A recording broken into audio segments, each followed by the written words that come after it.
परम मंगलमय परात्पर नित्यानंद परमानंद स्वरूप श्री बालकृष्ण लाल की परम मंगलमय मूर्ति श्रीमद् भागवत महापुराण को प्रणाम करते हुए श्री द्वारिकाधीश का परम स्मरण द्वारिकाधीश को हृदय में रखकर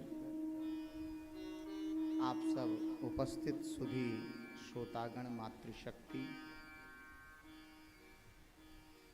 सबको प्रणाम करते हुए इस पावन धाम की भूमि पर हम सब एकत्रित हैं।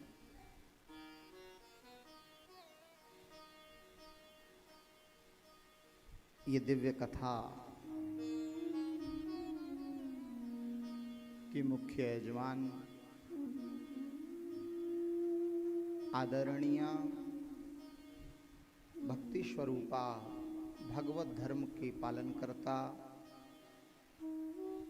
भगवत धर्म की उपासिका श्री वर्षा मैया जी अपने परिकर के साथ लखनऊ से पधारी हैं। इस कथा के दूसरे मुख्य यजमान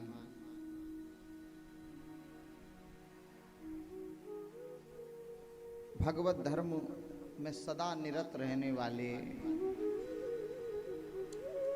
आदरणीय श्रीमान हनुमान प्रसाद गुप्ता जी अपनी सहधर्मणी के साथ आयुष्मती मनोरमा गुप्ता जी के साथ इस पावन धाम में पधारे हैं। आप इस कथा के मुख्य यजमान हैं।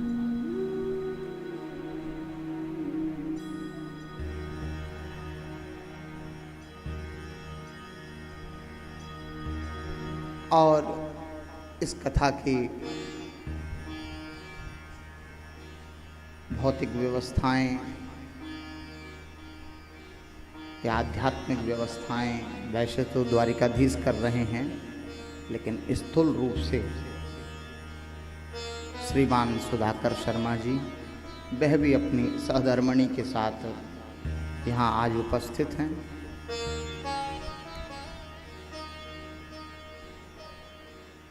आयुष बुग्गा आयुष्मती सलोनी बुग्गा बहराइच से हैं और लखनऊ से ही हमको बहुत छोटे से देखा है आदरणीय अशोक गोगिया जी और उनकी सहधर्मणी मिसेस गोगिया ही, उनका नाम ज़्यादा प्रसिद्ध है तो हमको मिसेस गोगिया ही याद है।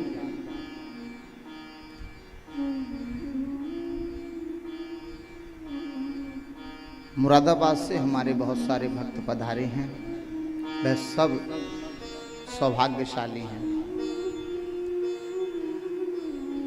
और धाम की कथा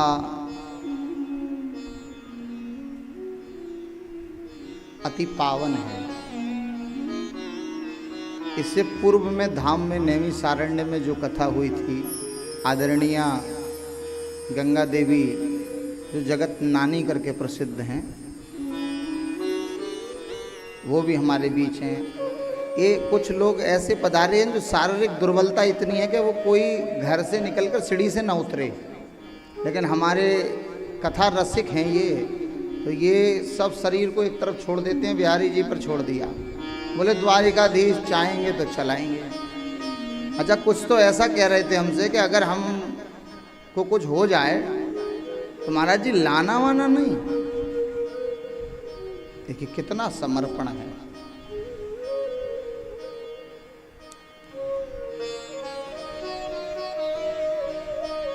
श्रीमान सर्वेश शर्मा जी अपनी सहधर्मणी के साथ मुरादाबाद से उपस्थित हैं। हर्षरूप शर्मा जी, भगीरथ शर्मा जी और हमारे शिष्य ओम प्रकाश शुक्ला जी अपनी सहधर्मणी के साथ उपस्थित हैं। निगम जी, ये सभी लोग हमारे कथा रसिक हैं, परम कथा रसिक हैं। संबल से श्रीमान जितेंद्र शर्मा जी और हम अपने परिवार के साथ में आप सबने बुलाया तो पधारे। देखिए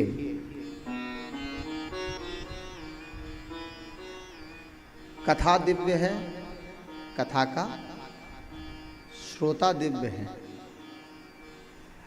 और कथा का स्थान अति दिव्य है। तो कथा में बहुत आनंद आने वाला है, क्योंकि यहाँ कथा,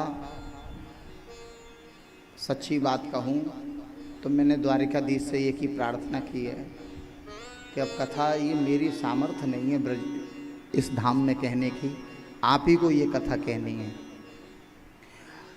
तो कथा कौन करेंगे? द्वारिकाधीश ही कथा सुनाएं। मैंने उन पर छोड़ दिया है। तारतम्य अब वो जाने, बन जाए तो अच्छी बात, ना बने तो और अच्छी बात। भाव से बोलो द्वारिका नाथ की जय।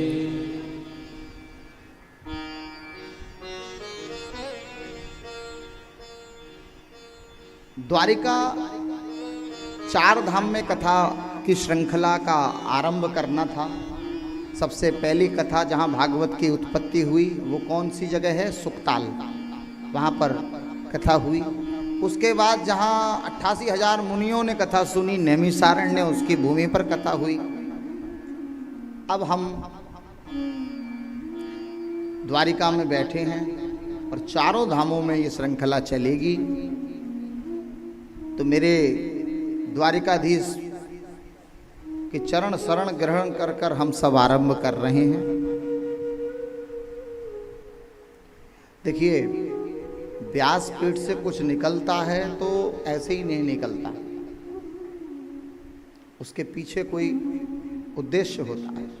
इस कथा की भूमिका ऐसे घर पर बनी, हनुमान प्रसाद जी के यहाँ पर इसकी चर्चा शुरू हुई थी कि कथा धाम में हो। अच्छा, कुछ चर्चा आरंभ करने वाले एक दो लोग नहीं आ पाए, लेकिन जिनकी इच्छा थी वो मनसा यहाँ उपस्थित हैं।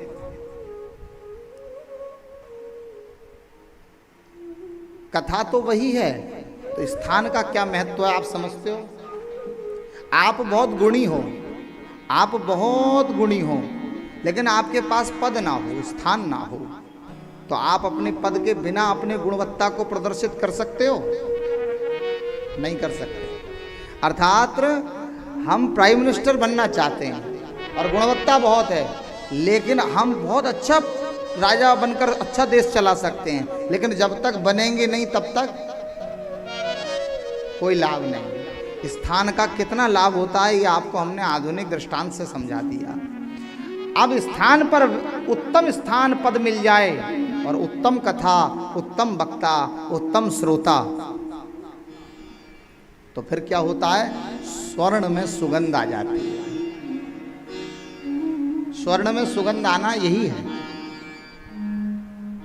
सोने में सुगंध आ गई, क्योंकि कथा भी पावन, श्रोता भी पावन, वक्ता भी पावन, धाम भी पावन।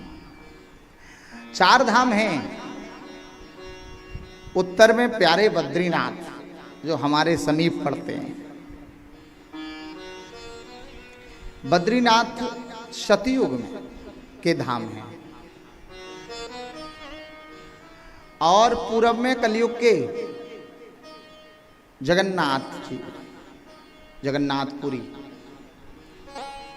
दक्षिण में रामेश्वरम, श्रीरंगम, रंगनाथ जी विराजमान हैं, और पश्चिम में हम सब पश्चिमांचल गोद में भगवान के बैठे हैं, श्री द्वारिकाधीश विराजमान हैं।